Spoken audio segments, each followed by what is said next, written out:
In today's video, I'm going to show you another method that you can use to create shadows for your animation, so stay tuned.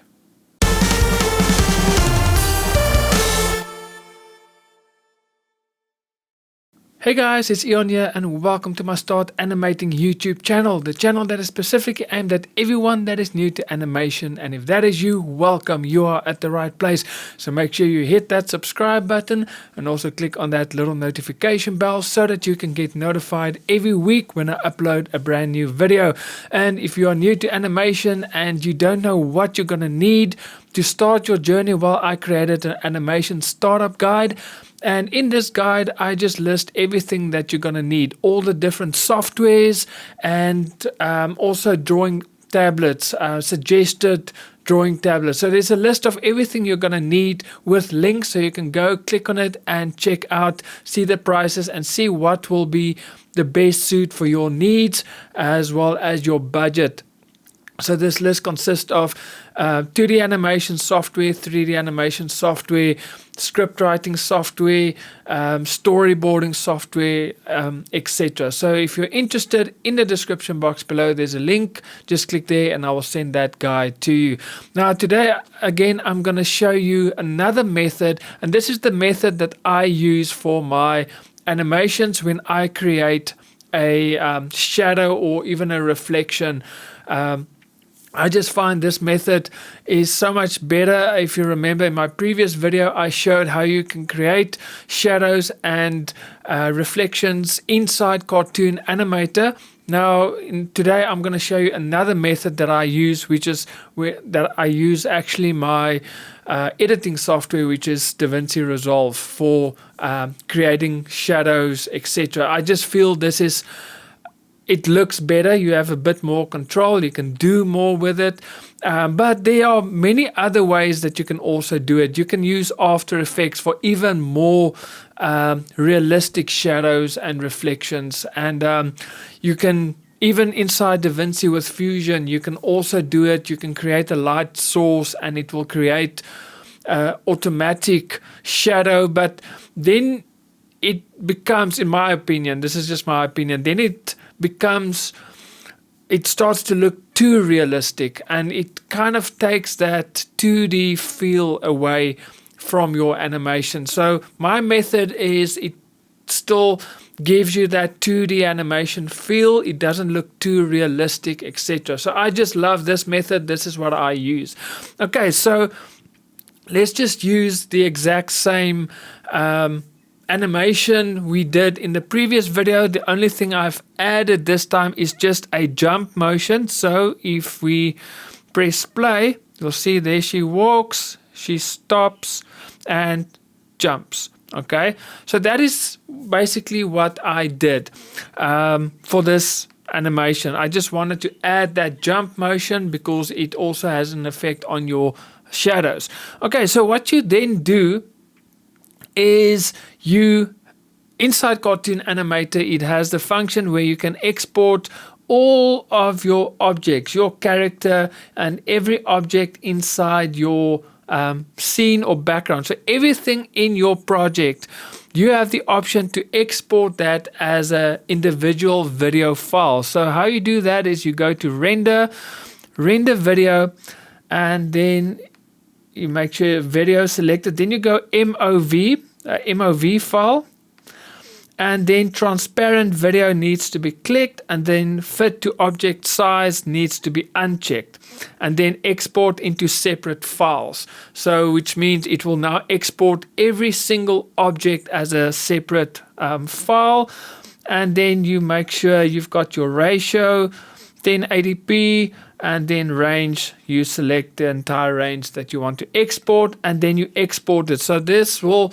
depending on how many objects is in your project, this will take quite some time, but I've done this beforehand. So now you can go to your editing software. Okay, so now you can see there is 2 objects on the timeline. So let me just make it a little bit bigger so you can see. Okay, so the first one is the background, and then the second one is just the character animation. So if I take the background out, you'll see The background is transparent for the video file. So if I press play, there you can see it exported only the character with a transparent background, and the background or the scene is a separate image. So if we play both of them, now you see we've split it. Okay, so it's not just one video file, it is separate video files or separate files. So I can make adjustments, for example, just on the character. So let's do that. So let's move him a little bit. So let's make him a little bit smaller. And so I have more control over what I want to do. So let's look at it. There you go. Okay, so I'm happy. So now what you do is, now you just move that one up. Let's just make some space. Okay, and now you want to duplicate this one. So let's copy and let's just edit, paste. Okay, because you want a duplicate, so now you just drag it underneath that one. Okay, so let's just go to the first frame, and now you're going to use the bottom one and you're going to adjust it so that that becomes your shadow. Okay, so the first thing we want to do is we want to flip it, and now we want to just make that, and we can drop it into place like so.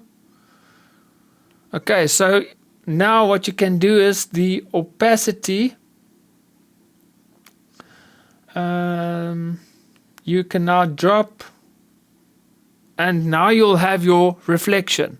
Okay, so if we press play, there we've got our reflection, and it jumps and it looks quite good. Now the great thing about this method is you'll see she's also reflecting on the carpet. Okay, so what you can do is you can maybe just crop that out. So let's just see if we crop the top, will it? Yeah, there you go. So we can now crop that out.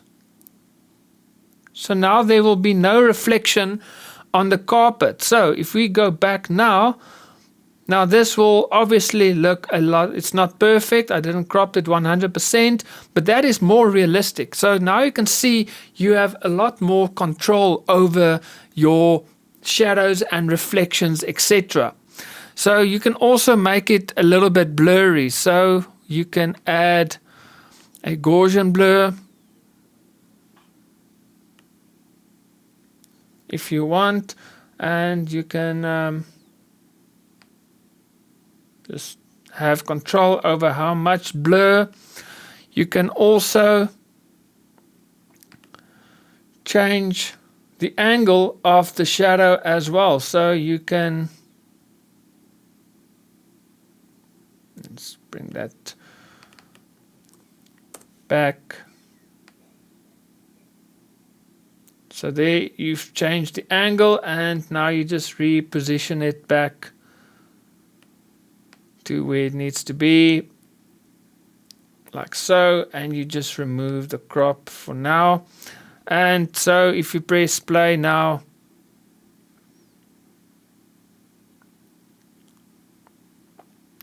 so it's not perfect, so you'll just have to animate the pitch, but you can also, as you can see, you can adjust the angle of your shadow as well. So you have so much more control over your shadows, etc. So this is the method that I choose to use in my animations.